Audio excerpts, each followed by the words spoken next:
আসসালামু আলাইকুম আপু, আমার নাম মেহেরুন।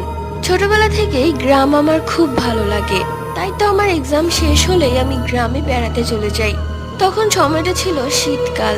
তো আমি গ্রামে গিয়ে আমার মামাতো বোন এবং খালাতো বোনদের সাথে ব্যাডমিন্টন খেলছিলাম।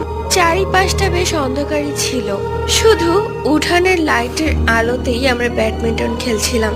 তো আমার মামাতো বোন ফেদারটা অনেক জোরেই মারে, যার ফলে ফেদারটি অনেক দূরে গিয়ে পড়ে। যেখানটায় একটু আলো ছিল না, পুরো অন্ধকার ছিল। তো আমি সেখানে যাচ্ছিলাম ফেদার আনার জন্য। ফেদারটা আমি দেখেছি, সেখান থেকে ফেদারটা নিব। অমন সময় আমি দেখতে পাই এক জোড়া কালো পা। এটা দেখে আমি উপরের দিকে তাকাই, কিন্তু উপরে কোনো মানুষ ছিল না, শুধু পা দেখা যাচ্ছিল। এটা দেখে আমি এক চিৎকার দিই, সঙ্গে সঙ্গে ওরাও সেখানে পৌঁছায়। কিন্তু ওরা কিছুই দেখতে পায় না। আমি আজও জানি না সেটা কার পা ছিল, আদৌ কি সেটা কোনো মানুষের পা ছিল।